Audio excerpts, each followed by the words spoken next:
A continuación, Santiagro.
¿Qué tal, amigos de Santiagro? Seguimos acá en Sutamarchán, Vereda Roa, acá con la señora Ángela López, que muy gustosamente, muy generosamente nos ha recibido acá en su finca para contarnos y hablarnos, darnos toda la información básica y necesaria para implementar esto de las aromáticas, específicamente con tomillo y estragón. Continuamos en este tercer episodio hablando de estos dos cultivos. Hoy nos vamos a referir específicamente más de lo que es estragón. Y pues Ángela, nuevamente bienvenida a Santiagro, viendo el campo. Cuéntanos, así como nos contaste el capítulo anterior del tomillo, bueno, ¿cómo es esto del estragón y las generalidades de este cultivo? Ok, el estragón, su nombre científico, lo voy a leer, no me lo sé de memoria, es Artemisia drancunculus. Se conoce también como dragoncillo o hierba de dragón o tarragón. En inglés su nombre es tarragon, precisamente. Así se conoce en Estados Unidos y en otras partes el cultivo del estragón. Viene del Asia y Medio Oriente, como gran parte de todas las especies que tenemos en nuestro planeta, que pues, como lo he dicho ya reiterativamente, nuestros amigos del Medio Oriente son los genios de las especias, de las aguas, de las aromáticas, y casi todo viene de estas zonas. El estragón es una planta, a diferencia del tomillo, como lo pueden ver, mucho más frondosa, de hoja alargada, ¿sí? Delgada, de un verde bastante vivo, ¿sí? El verde del tomillo es un poco más cenizo, este es un verde más fuerte, digamos, más vivo, intenso, ¿cierto? Más intenso. Su olor es mucho más intenso y su sabor también es mucho más intenso que el del tomillo. El estragón tiene un componente un poco más fuerte.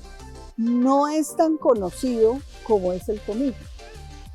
Digamos, la gente que maneja ya cosas de culinaria de un poco cierto nivel conoce mucho más el estragón. Sin embargo, el estragón es utilizado en la parte culinaria en muchísimas cosas, como una buena salsa béarnaise tiene estragón. Tiene estragón. Los franceses, creo que son, digamos, de las cosas que tienen los franceses, es el estragón en su culinaria es total, en su cocina. Para ellos esto es el día a día de su cocina.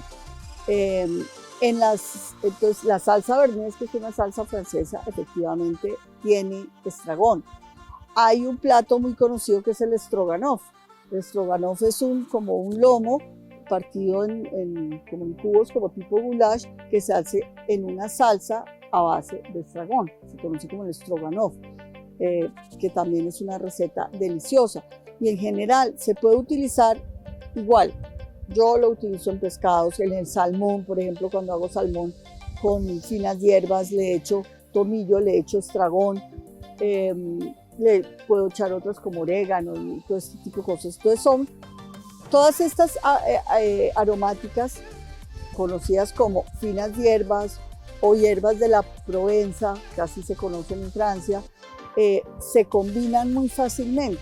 Entonces el orégano, el estragón, el tomillo, el laurel, son plantas que fácilmente se van juntas en una receta culinaria y eso no le va a cambiar el sabor para nada. El estragón no se consigue fresco tan fácilmente porque es una planta, como les he dicho desde un principio, un poco más delicada. Digamos, se deshidrata más fácil. Hay que tenerle mucho cuidado en su hidratación, en su manejo, tanto en la cosecha como en la post cosecha. Pero cuando uno la compra, así la compre fresca, pues la usa fresca mientras esté, pero igual la puede dejar deshidratar y utilizar deshidratada y es igualmente exquisita. También tiene temas medicinales para lo que los griegos la usaban bastante y tiene que ver con temas digestivos. Es muy buen para evitar gases, para evitar temas de gastritis y todo esto. El estragón es muy recomendado también. Es una planta bastante medicinal que tiene también este tipo de usos. Su cultivo, al igual que el tomillo, lo vemos por camas también de 4 surcos y de 80 centímetros. La densidad para siembra es la misma por 400 gramos por metro cuadrado. Lo que pasa es que como es una planta más frondosa, digamos, se requieren menos plantas para poder lograr el peso que se requiere con el tomillo. Si ustedes ven, para llenar una canastilla de tomillo se requieren muchas más plantas y para llenar una canastilla de estragón es mucho más fácil por el tema de su frondosidad. O sea que por nave igual son las mismas 5 camas. Son 5 camas, acá tenemos... ¿Cuántas plantas por cama aproximadamente tienen? Tenemos 700 camas por planta, aquí. Lo 700 que pasa es que plantas por cama. Sí, aquí tenemos un tema y es que nosotros tenemos, este invernadero es desigual en la parte alta. Entonces aquí tenemos... Claro, la densidad de siembra es mucho menor que el tomillo. Es menor que el tomillo. Aquí tenemos 1, 2, son 7, 6 naves completas, una desigual y las otras están utilizadas en otra cosa. Entonces acá tengo en total 8 naves. ¿Sí? Allá arriba sí tengo también 7, pero abajo en el tomillo tengo 10. ¿Sí ves? La parte del tomillo fue más extensiva en este caso. ¿Qué requiere el estragón dentro de su cultivo? Igual que el tomillo, pero pues le hago mucho énfasis al estragón. Monitoreo completo, constante, continuo. O sea, en la medida que va creciendo, tú tienes que irlo mirando, cuando tú le haces así, salen estos mosquitos, entonces mirar, strips o es mosca blanca. Este en placas sí lo ataca mucho la mosca blanca, porque es más frondoso y se le meten a veces por debajo, hay que estar mirando las raíces, ¿sí? Por la parte baja. Este también lo ataca más la babosa, acá no tengo babosa afortunadamente, ¿sí? ¿Qué tipo de manejo le das a este tema de plagas? Hay fungicidas biológicos, digámoslo, que son permitidos para estas plantas para exportación, como el atrin tipo lengeo, bueno, hay algunos también de se síntesis, utiliza, ¿no? el ajoají, también se puede hidrolatos. usar. Hidrolatos, todo este tipo de cosas se usan normalmente, el safenil, bueno, cosas. Sí. Pero hay que estarlo, obviamente fumigando, pero tener en cuenta los periodos de carencia. Es decir, los tiempos anteriores a una cosecha para poder hacer estas fumigaciones. Pero obviamente hay que estar haciendo fumigaciones casi que semanalmente es obligatorio estar fumigando estos cultivos, pero con estos productos que no son dañinos para el ser humano por ser un producto de consumo. Claro, ¿sí? Y es que hay que pensar, y siempre esa invitación a nuestros agricultores, ¿no?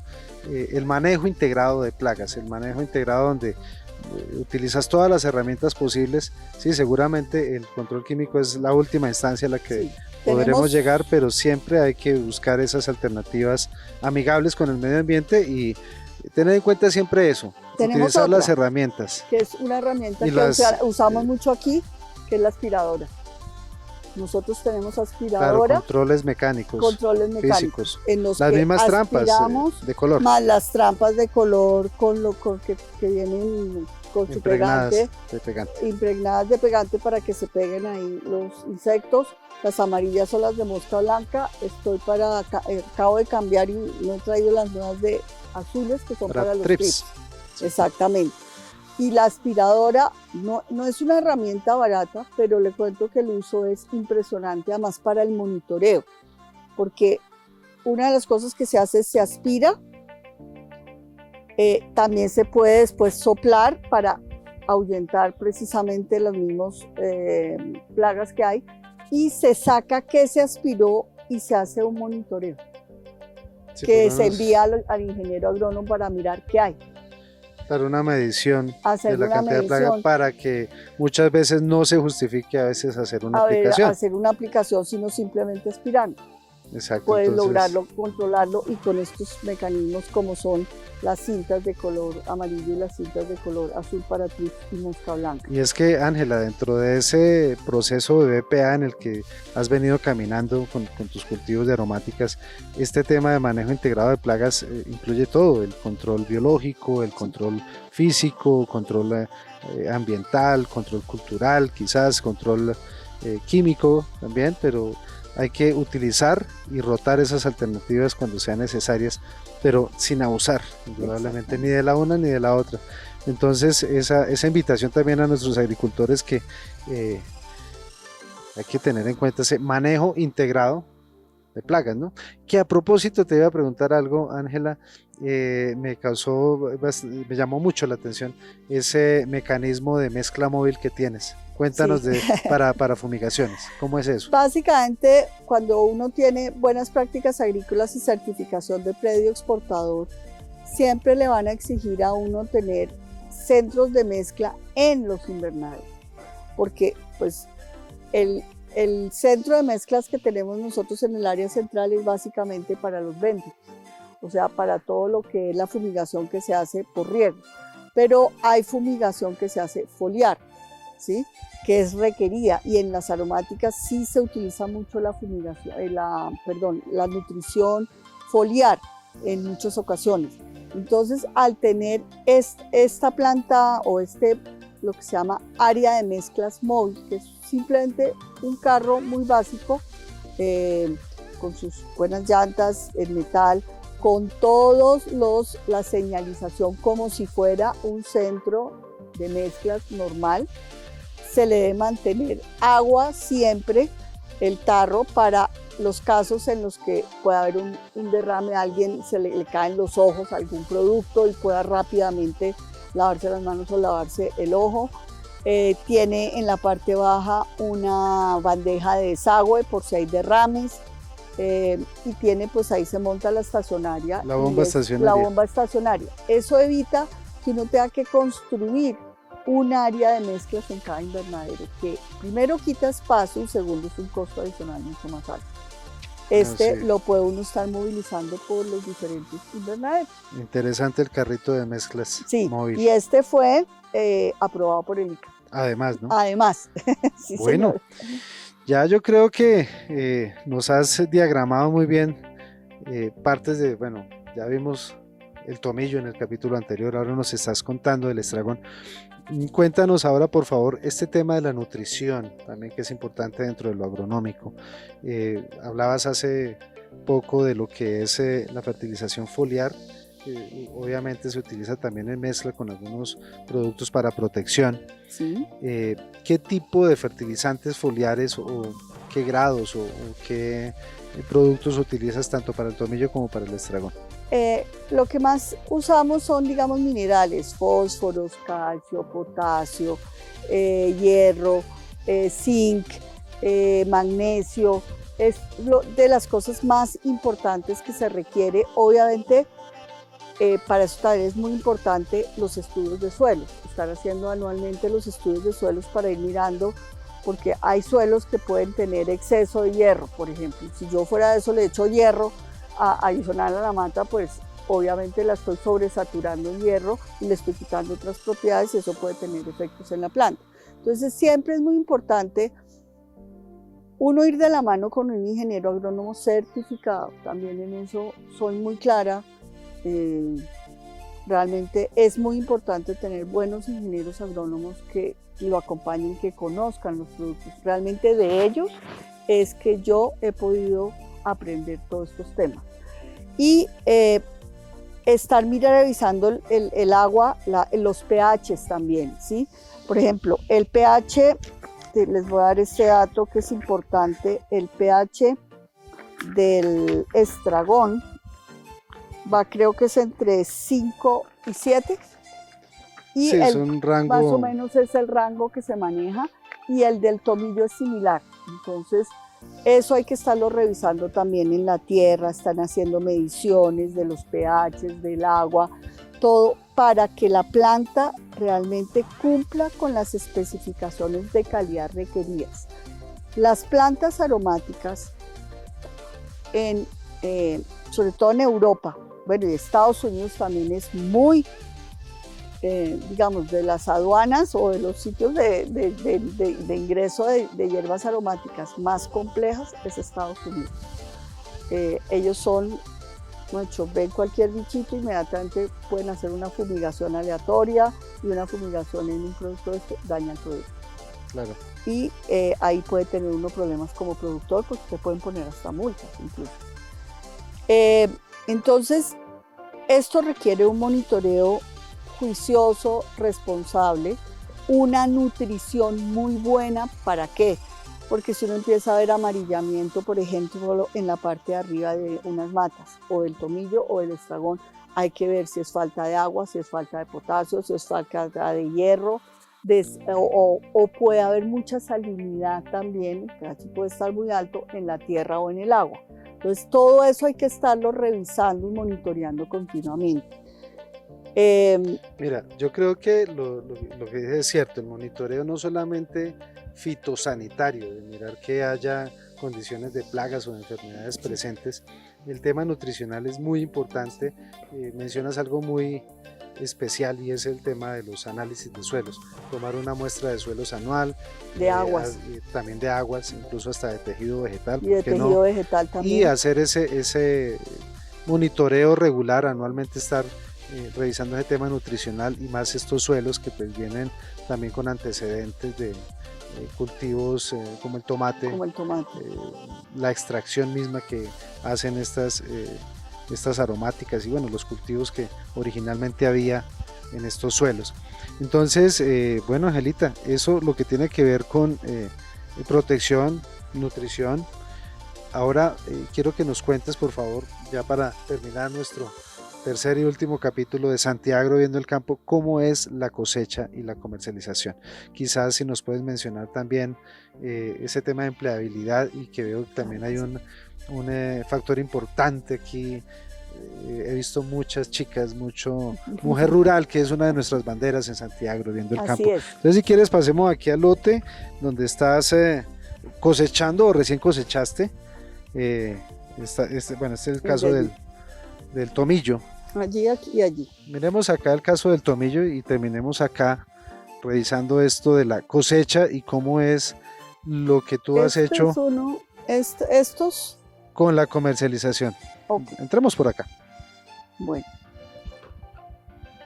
estos son camas que fueron cultivadas esta semana. Apenas uno... Se cosechó esta semana. Se cosechó esta semana. Apenas uno cosecha, inmediatamente debe podar nuevamente todo el cultivo. ¿Para qué? Para homogenizarlo, porque en el momento en que uno cosecha, se pueden dar cosas como que una de las cosas que se tiene en la cosecha es la preselección. Si uno de pronto ve una matica que no está muy bien, por decir, si tomas esa tiene algo de amarillo, ¿sí ves? Entonces, ese amarillo se le puede quitar poniéndole magnesio y todo ese tipo de cosas, pero algunas hojitas abajo pueden quedar amarillas, ¿sí? Sí. Entonces, cuando ya la vas a cosechar, esas hojitas amarillas sabemos que nos las van a rechazar. Entonces, Las personas que cosechan pueden cosechar de ahí la mitad, por decir, de la planta y dejar el otro poquito. Luego, después de una cosecha, el cultivo o digamos el surco y la cama queda desigual, ¿no? Entonces, básico, la poda para igualarlo y para que crezca nuevamente parejo y rápidamente dentro de las siguientes 8 semanas. Homogenizar totalmente. Para homogenizar, porque si no lo homogenizas, retardas el desarrollo de la planta. Disparejo. Y queda disparejo completamente, entonces no vas a sacar la productividad que necesitas. Eso es dentro de la parte de cosecha. ¿Por qué las mujeres? Igual en el caso del estragón es la misma. Exactamente el mismo igual. ejercicio. En ambos, en todas las hierbas aromáticas en general, se maneja eso. Después de cosecha, al día siguiente, poda y homogenizar. Entonces viene el tema de por qué las mujeres. Sí. No quiere decir que este sea un cultivo exclusivo de mujeres, ni mucho menos, pero sí, desde que iniciamos, nos recomendaron utilizar más mano de obra femenina que masculina. ¿Por qué? Básicamente, ustedes saben que las mujeres somos un poco más delicadas y tenemos una motricidad fina un poquito mejor que la del hombre. La sensibilidad, me refiero. Y la sensibilidad también. Como todo, las matas sienten. Las matas son muy de percibir como esa energía de alguna manera que uno tiene y esa sensibilidad. Las mujeres somos mucho más delicadas para poder cortar, por lo que esto es una mata muy pequeña, muy sensible, que hay que saberla cortar. Por ejemplo, esto no se puede cortar completamente a ras, sino más o menos 2 dedos por encima del 2 a 3 dedos por encima del 2. Con 2 que cortes por encima del tallo, porque si la cortas por debajo, la mata no vuelve a crecer. ¿Ves? Y el tamaño que debe tener, que normalmente piden para exportación en granel, son mínimo 13 centímetros.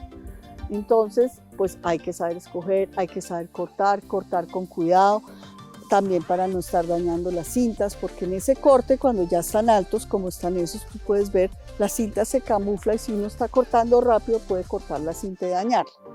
Obviamente se puede arreglar, pero pues se ocurren menos daños. Nosotros manejamos, por indicaciones también del INCA y por nuestros sistemas de BPA y buenas prácticas, monitoreos tanto de deshierve como de corte por persona. Cuántas camas corta, en cuánto tiempo. Y miramos contra estándares de la industria, porque esto es un tema que, como les he dicho, es de volumen. Luego, si bien es cierto que uno tiene que cortar con cuidado, tampoco se puede quedar todo el día cortando una matita y la otra, porque si no, no llegamos nunca a hacer todo la cosecha. Entonces, la mujer es una persona que es muy ágil, pero a la vez es delicada.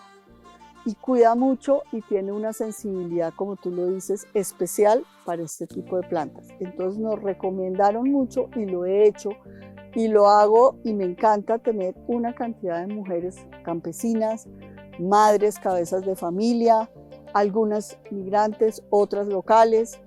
Es una mezcla de ayuda también social para la zona y para generar empleo a las personas.